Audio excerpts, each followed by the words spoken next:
The Great Hall of the Galactic Concord was the largest structure ever built by intelligent life. It floated in the darkness between stars, a massive ring of metal and glass where 1,200 species gathered to decide the fate of civilizations. Today, every seat was filled. Every eye, every sensor, every appendage was focused on the small group of humans standing at the center of the chamber. Ambassador Daniel Hayes had been preparing for this moment for 3 years. He stood with his hands clasped behind his back, his face calm and unreadable. Behind him, his team of 6 diplomats waited in silence. Lieutenant Claire Morrison stood closest to him, her eyes moving across the assembled aliens with careful attention. High Arbiter Zithran rose from his elevated platform. He was a tall creature, almost 3 meters in height. With pale blue skin and 4 eyes arranged in a diamond pattern on his face. His species, the Nithari, had led the Galactic Concord for over 10,000 years. They considered themselves the wisest beings in the universe. "We have reviewed all evidence," Zithran said, his voice echoing through the chamber. "We have heard testimony from 47 species.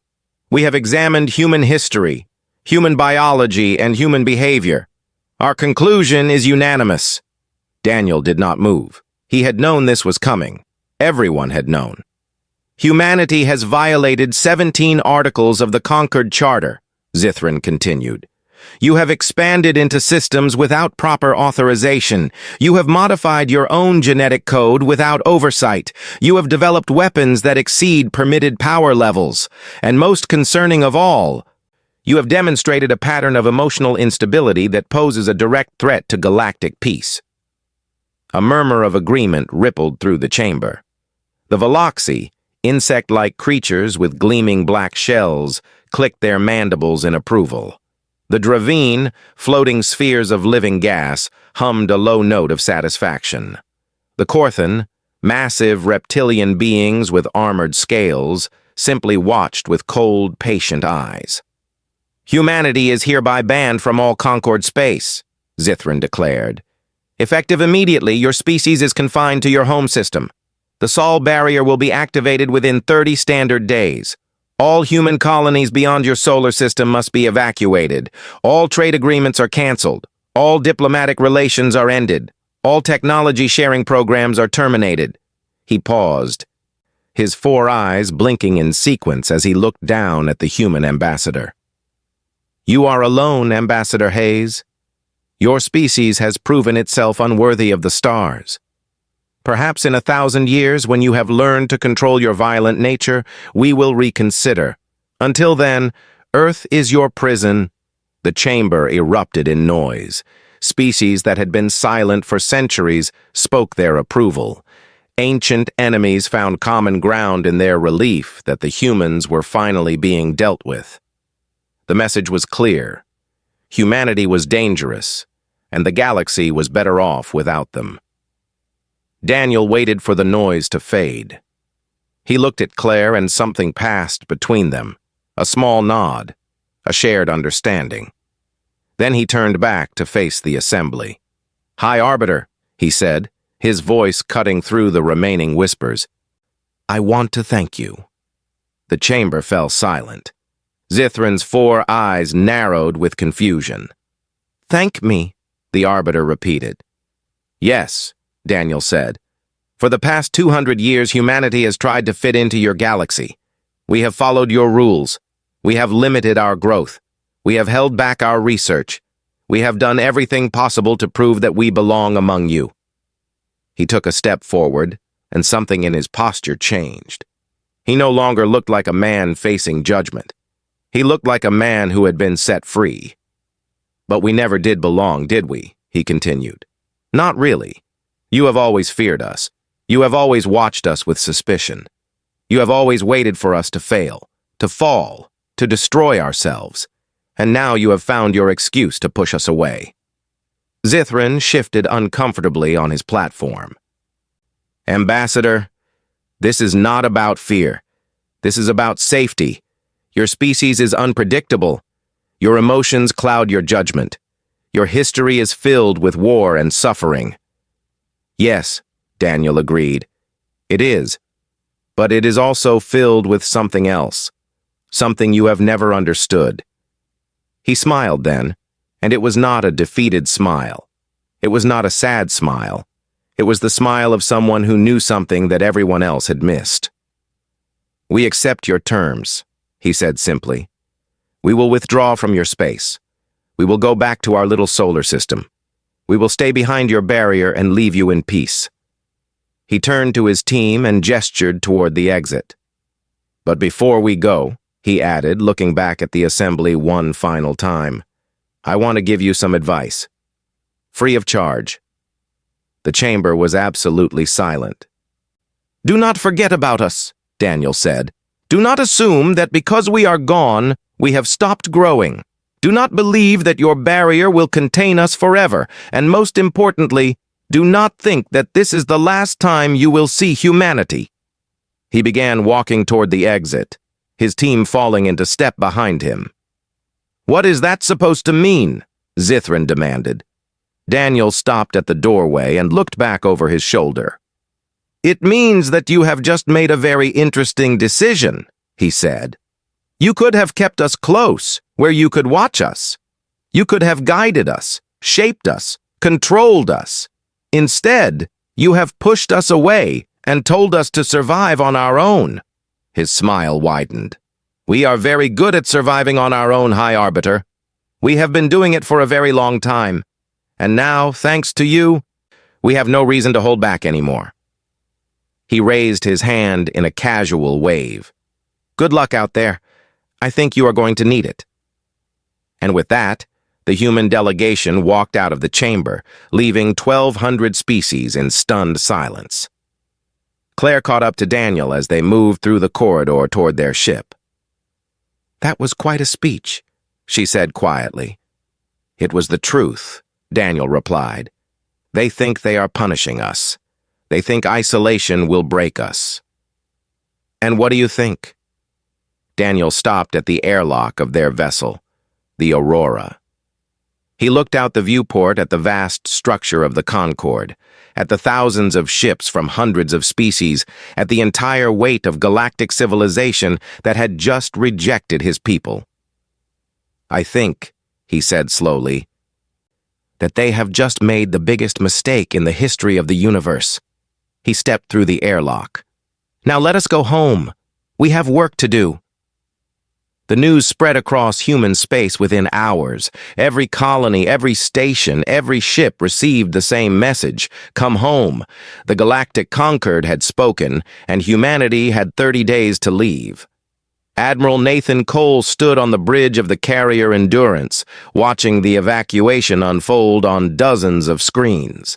He was a tall man with gray hair and tired eyes, but his voice was steady as he issued orders.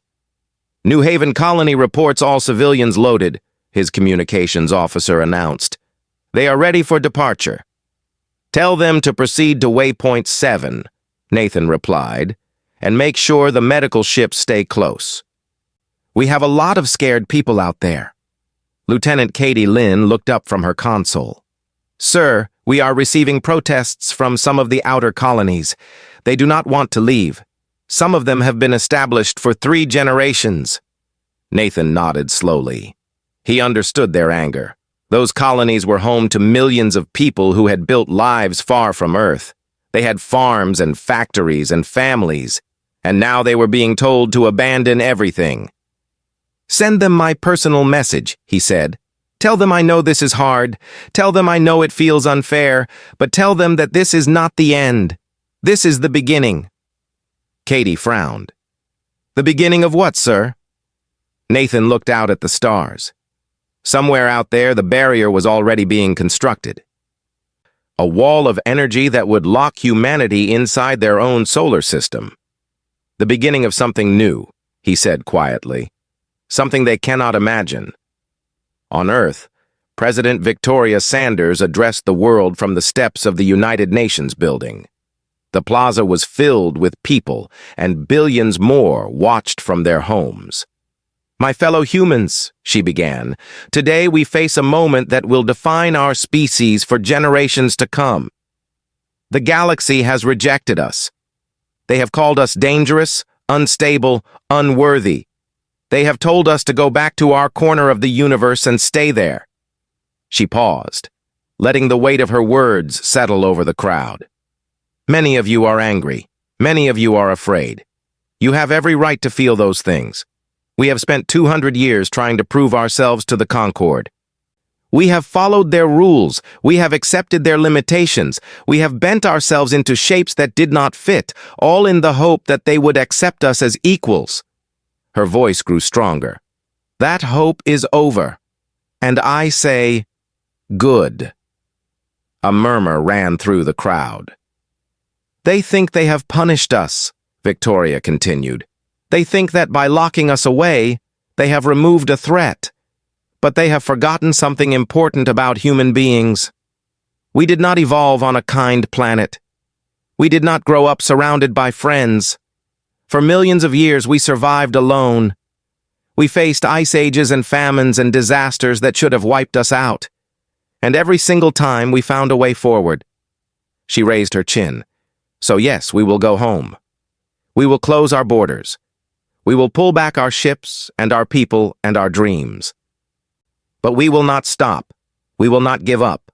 We will not sit quietly in our prison and wait for permission to exist." The crowd began to cheer. "From this day forward, every resource we have goes into one mission: making humanity stronger than it has ever been. When that barrier comes down, and it will come down, the galaxy will see what happens when you leave humans alone with nothing but time and determination." She smiled, and it was the same smile that Daniel Hayes had worn in the Conquered Chamber. "They wanted us gone. Fine. But they should have been more careful about what they wished for." The withdrawal took exactly 28 days. Human ships moved in perfect coordination, colony by colony, station by station. The Concord sent observers to watch, expecting chaos and desperation. Instead, they found something that made them deeply uncomfortable: organization. Commander George Palmer was one of the last to leave. His station, Outpost 17, had been a research facility on the edge of explored space. For 15 years, his team had studied alien stars and mapped unknown systems. Now they were packing up and going home. "All personnel are aboard," his second officer reported. "The station is empty." George looked around the command center one final time. They had left everything in perfect condition. The lights still worked. The life support still hummed. The computers still ran their programs. "Why are we leaving it like this?" his officer asked. "The Concord is just going to take it." "Let them," George said. "Let them see how we treat our things. Let them see that we do not destroy what we build." He paused. "And let them wonder why we are not angry." The officer frowned. "Are we not angry, sir?" George smiled slightly. "Oh, we are furious, but anger is just fuel. The question is what you do with it." He took one last look at the stars through the viewport. "We are going to do something incredible with it." The last human ship crossed into Sol space on the 29th day. Behind it, the barrier activated with a flash of blue light that could be seen across half the quadrant. A wall of energy, maintained by Concord technology, designed to keep humanity contained forever. On Earth, in a secret facility beneath the mountains, a group of scientists gathered around a table covered with plans. Dr. Benjamin Cruz stood at the head of the table, his eyes bright with excitement. "Ladies and gentlemen," he said, "the barrier is up. We are officially alone." The room was silent. For 200 years we have been watched. Every experiment monitored. Every discovery reviewed. Every advancement questioned. He placed his hands on the table. "That is over now." He pulled up a holographic display showing the solar system. "Project Prometheus begins today. We have 50 years before the Concord expects to hear from us again. 50 years to do what they never believed we could do." He zoomed in on the sun. "We are going to capture a star. We are going to build technology they cannot understand. And when that barrier finally comes down, we are going to show them exactly what humanity is capable of. Dr. Laura Mitchell raised her hand. And if they try to stop us? Benjamin looked at her with calm confidence. They cannot stop us. They do not know what we are planning, and by the time they realize their mistake, it will be far too late. He turned back to the display. They wanted us to disappear. Instead, we are going to become something they never imagined possible. The room erupted in applause. Outside, the barrier hummed quietly in the darkness of space, a prison wall designed to contain a dangerous species. The Galactic Concord believed the human problem was solved. They had never been more wrong. 50 years passed in silence. The Galactic Concord moved on without humanity. Trade routes expanded. New species were discovered and welcomed into the fold. Old conflicts were resolved through careful diplomacy. The galaxy continued its slow, peaceful rotation, and most species forgot that humans had ever existed at all. High Arbiter Zithran eventually retired from his position, passing the role to a younger Nithari who had never met a human in person. The stories of Earth became legends, then myths, then barely remembered footnotes in history lessons that students ignored. But some did not forget. Senior observer Kirath of the Veloxy had spent his entire career monitoring the Sol barrier. Every day for 30 years, he had studied the readings from the sensors that surrounded human space. And every year those readings had grown stranger. "Look at this," he said to his assistant, pointing to a display filled with numbers and graphs.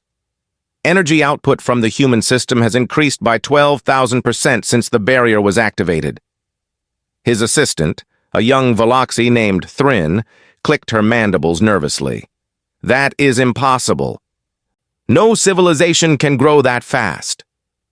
"I know," Kirath replied, "and yet the numbers do not lie." He pulled up another screen showing gravitational readings. "There are also these anomalies. Something inside the barrier is generating massive gravitational distortions, not natural ones, artificial." Thrin leaned closer to the display. "What could cause that?" "I do not know. That is what worries me." Kirath had submitted 17 reports to the Concord over the past decade. Each one had been ignored or dismissed. The official position was clear. Humans were primitive and self-destructive. Whatever they were doing inside their barrier was probably just a sign of their coming collapse. But Kirath did not believe that. He had studied humans before the ban. He had read their history, their science, their literature. He knew what they were capable of when motivated. And now they were very, very motivated. Inside the barrier, humanity had transformed. Dr. Benjamin Cruz stood on the observation deck of Prometheus Station, watching the greatest engineering project in human history take shape. Around the sun, thousands of satellites moved in perfect formation, each one collecting solar energy and beaming it back to Earth and the colonies. The Dyson swarm was only 40% complete, but it was already generating more power than humanity had used in its entire existence before the ban. "Beautiful, is it not?" said Dr. Laura Mitchell, joining him at the window. Benjamin nodded slowly. "We are capturing a star. Our ancestors could not have imagined this." "The Concord certainly did not imagine it," Laura replied with a slight smile. "Their sensors must be going crazy trying to figure out what we are doing." "Let them wonder. By the time they understand, it will be too late." He turned away from the window and walked toward the central control room. Hundreds of technicians worked at stations monitoring every aspect of the project. On the main screen, a countdown showed the time remaining until the next phase, the construction of the first faster-than-light drive that did not rely on Concord technology. For 200 years, humanity had used engines designed by alien species, limited to speeds that the Concord approved. Now, with unlimited energy and no oversight, human scientists had finally cracked the problem themselves. "Dr. Cruz," a technician called out, "we have completed the final simulations." The drive is ready for testing. Benjamin felt his heart beat faster.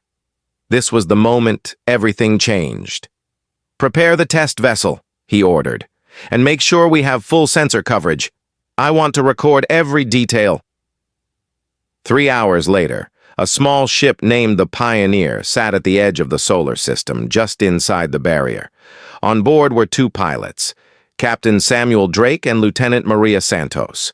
They had volunteered for this mission knowing the risks. If the drive failed, they would die. If it succeeded, they would become the first humans to travel faster than light under their own power. "Pioneer, you are cleared for ignition," came the voice from Mission Control. Samuel looked at Maria. "Ready?" She grinned. "I have been ready for 50 years. Samuel activated the drive. For a moment, nothing happened. Then space itself seemed to bend around the ship. Stars stretched into lines of light. The universe twisted and folded. And then they were somewhere else. The Pioneer had traveled 1 light year in 3 seconds.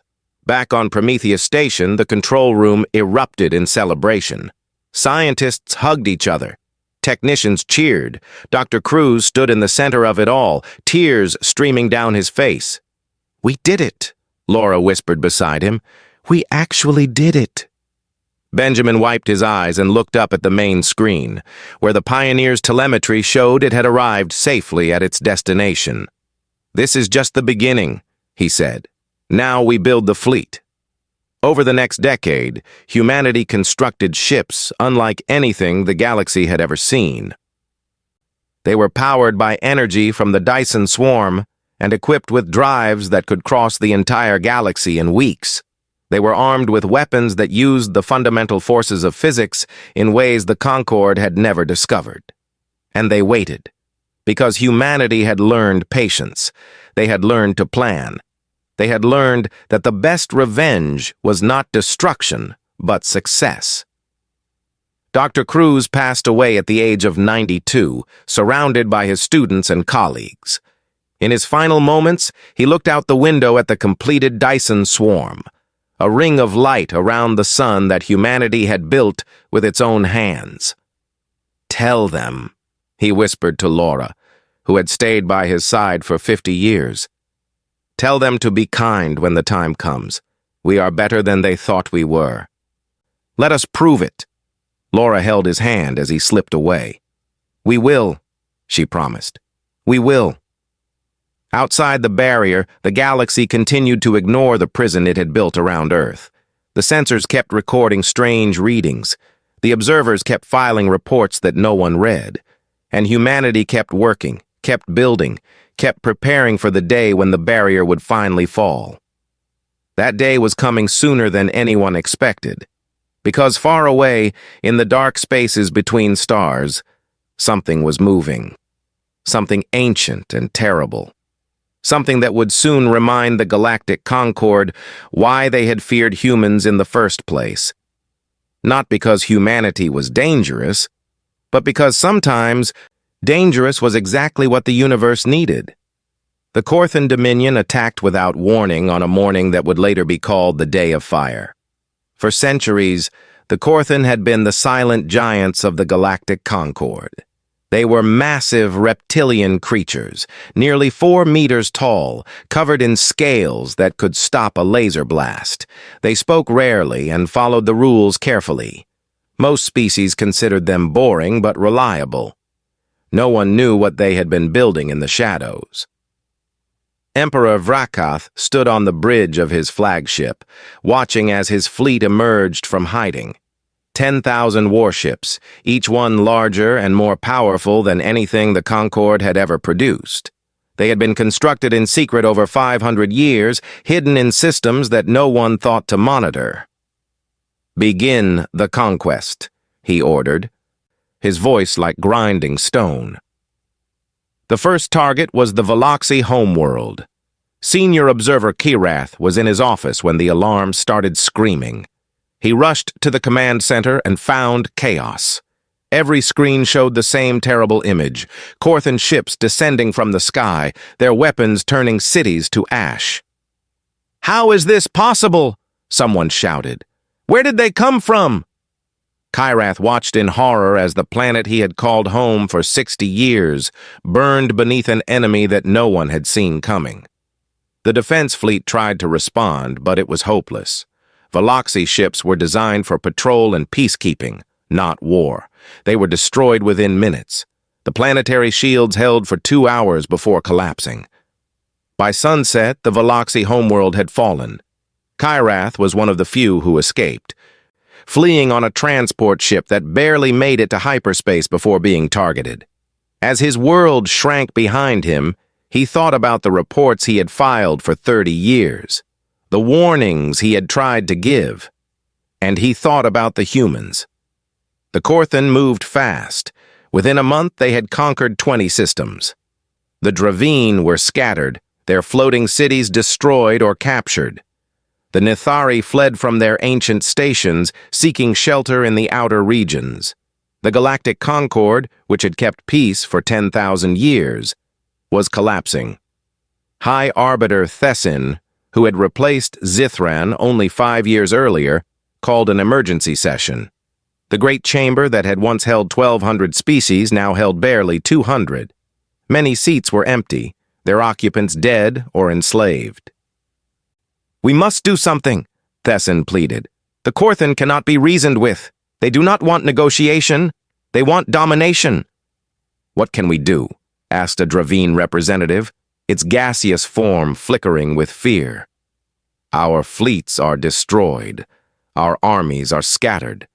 We have no weapons that can match theirs." The chamber fell into desperate murmuring. Everyone knew the truth. The Concord had grown soft. They had relied on diplomacy and rules for so long that they had forgotten how to fight, and now they were paying the price.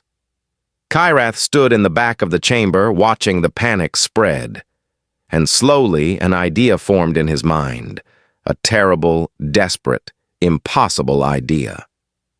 "There is one option we have not considered," he said, his voice cutting through the noise. Everyone turned to look at him. "The humans." The silence that followed was absolute. "The humans are dangerous," Thessin said finally. "That is why we banned them. They are violent and unpredictable and they are also the only species in this galaxy that might be able to stop the Corthan," Kyrath interrupted. He stepped forward, his mandibles clicking with urgency. "I have monitored them for 30 years. Whatever they have been doing inside that barrier, it is far beyond anything we can comprehend. Their energy output alone suggests technology centuries ahead of our own." "You want us to release a dangerous species to fight a dangerous species?" a Nithari delegate asked. "That is madness." "No," Kyrath replied. "Madness is sitting here and waiting to die." He pointed toward the viewport, where the distant glow of burning worlds could still be seen. "The Corthan will not stop. They will conquer every system, enslave every species, and rule the galaxy with an iron claw, unless someone stops them." He looked around the chamber. "We cannot stop them. We have proven that. But maybe, just maybe, the humans can." The debate lasted 3 days. Some argued that the humans would refuse to help. Others argued that even if they helped, they would become an even worse threat. A few suggested that extinction was preferable to asking the species they had rejected for salvation. In the end, desperation won. High Arbiter Thessin personally transmitted the message to Earth. It was short and simple. "Please help us." For 3 days, there was no response.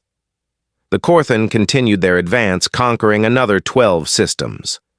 Hope began to fade. Then, on the 4th day, the barrier around Sol space flickered and went dark. Every sensor in the galaxy detected what happened next. A single ship emerged from where the barrier had been. It was massive, nearly 2 kilometers long, shaped like a silver spear. It moved with a grace that seemed impossible for something so large, gliding through space as if gravity meant nothing. Its hull bore a name in simple white letters: The Second Chance. Captain Christopher Hayes stood on the bridge, looking out at the stars his species had not seen for 50 years. He was the grandson of Daniel Hayes, the ambassador who had accepted humanity's exile.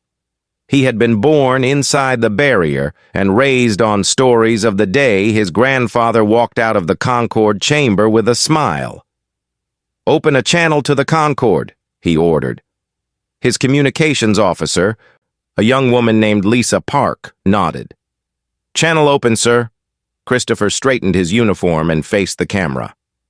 "This is Captain Christopher Hayes of the Earth vessel Second Chance, calling the Galactic Concorde. We received your message.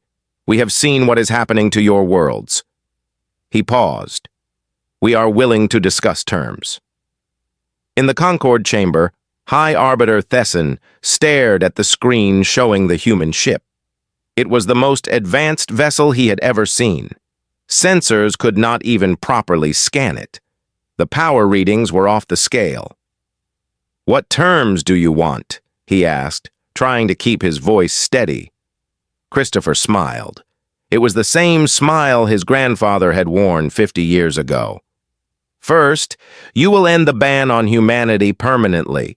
We will have full access to all Concorde space. Second, you will admit publicly that the original ban was a mistake. Third, you will provide fair compensation to all human families who lost property during the withdrawal." Thesson swallowed. "And in return?" "In return," Christopher said, "we will do what you cannot. We will stop the Corthan." The Arbiter looked around at the desperate faces in the chamber. They had no choice. Everyone knew it. "We accept your terms," he said quietly. Christopher nodded. "Good. Now please send us the coordinates of the Corthan fleet. We have work to do." He turned to his crew. "Set course for the front lines. Maximum speed." He looked out at the stars one final time. "It is time to show the galaxy what humanity learned during our little vacation." The Second Chance vanished into hyperspace, moving faster than any ship the Concorde had ever recorded. Behind it, hope flickered back to life in the hearts of 100 dying species. The humans were coming. The first battle lasted 17 minutes. Emperor Vrakath had assembled his finest fleet above the conquered world of Thessar Prime. 2,000 warships, each one tested in combat, each one crewed by veterans who had helped destroy a dozen civilizations. He watched the sensor readings with confidence as a single human vessel approached. "One ship," he rumbled to his officers. "They send one ship against the Corthan Dominion. This is an insult." His tactical officer studied the readings with growing unease.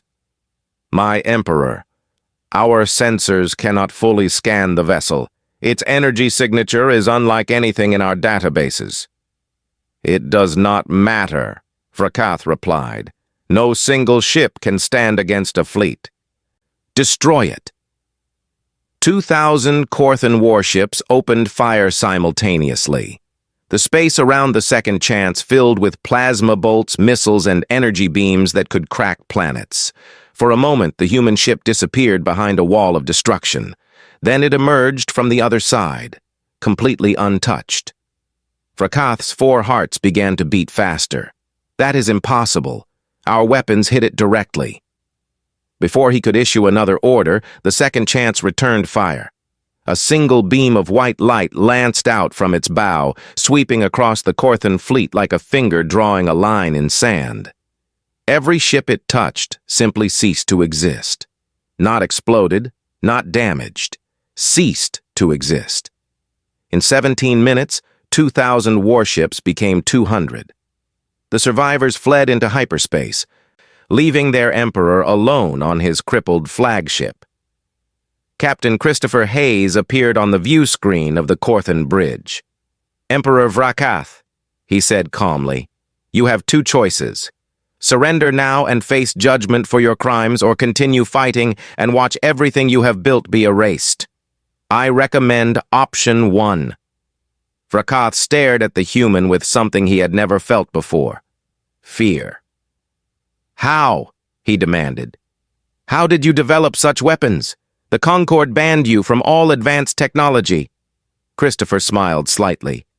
"They did not ban us from thinking. They did not ban us from working. They did not ban us from dreaming." He leaned forward. "They just left us alone for 50 years with nothing but time and motivation. That was their mistake. It does not have to be yours." The Emperor looked at the debris field that had been his fleet. He looked at the single human ship that had destroyed it without suffering a scratch. And for the first time in his long life, he saw the truth clearly. The Corthan had conquered weak prey. They had mistaken the Concord's peace for the nature of all civilizations. They had never imagined that somewhere, behind a barrier they ignored, a species was becoming something entirely new. "I surrender," Frakath said quietly. The war ended 3 months later. Human ships appeared at every Corthan stronghold, offering the same choice: surrender or be destroyed. Most chose surrender. Those who did not learn quickly that human weapons could reduce entire fleets to nothing in moments. The Dominion, which had seemed unstoppable just weeks before, collapsed like sandcastles before a rising tide. The peace conference was held on a dead moon far from any inhabited system. High Arbiter Thesson arrived with a delegation of surviving Concord species. Captain Hayes came alone. The chamber was small and simple, a stark contrast to the grand hall where humanity had been condemned 50 years earlier. Thesson sat across from the human captain, trying to find the right words. "You saved us," he finally said. "You had every reason to let us burn, and instead you saved us." Christopher nodded slowly. "We considered letting you handle it yourselves. There were many voices back home that said you deserved what was happening, that after the way you treated us, we owed you nothing." "Why did you come then?" Christopher was quiet for a moment. "Do you know what my grandfather said when he walked out of the conquered chamber? He said good luck, not as a threat, as a genuine wish. He meant it." He stood and walked to the viewport, looking out at the stars. "Humans are complicated. We can be violent, selfish, petty, and cruel. The Conquered was not wrong about that. We are capable of terrible things." He turned back to face Thesson. "But we are also capable of something else. We are capable of choosing to be better. Not because it is easy or profitable, but because it is right." Thesson blinked his 4 eyes in confusion. "I do not understand. We rejected you. We imprisoned you. We told the galaxy you were monsters." "Yes," Christopher agreed. "And when you needed help, we came anyway. That is the part of humanity you never understood. We do not help others because they deserve it. We help because we believe that is who we should be." He extended his hand, a human gesture of peace. "We are offering you a new beginning, not as masters and prisoners, not as judges and criminals, as equals, as partners, as neighbors learning to share the same galaxy." Thesson looked at the offered hand. He thought about everything his people had done to humanity. He thought about the fear and prejudice that had driven the original ban. He thought about how easy it would be for the humans to conquer the entire galaxy now, and how instead they were offering friendship. Slowly, he reached out and took the human's hand. "Why?" he asked one more time. "Why be kind to us after everything?" Christopher smiled, and in that smile, Thesson saw echoes of Daniel Hayes 50 years ago, accepting his sentence with quiet confidence. "Because you gave us the greatest gift anyone has ever given humanity," Christopher said. "You left us alone. You forced us to look inward, to question who we were, to decide what we wanted to become. And in that silence, we found our answer." He gripped Thesson's hand firmly. "We want to be the species that helps others find their own answers. We want to be the ones who lift up instead of tear down. We want to be worthy of the stars, not because someone grants us permission, but because we earn it through our actions."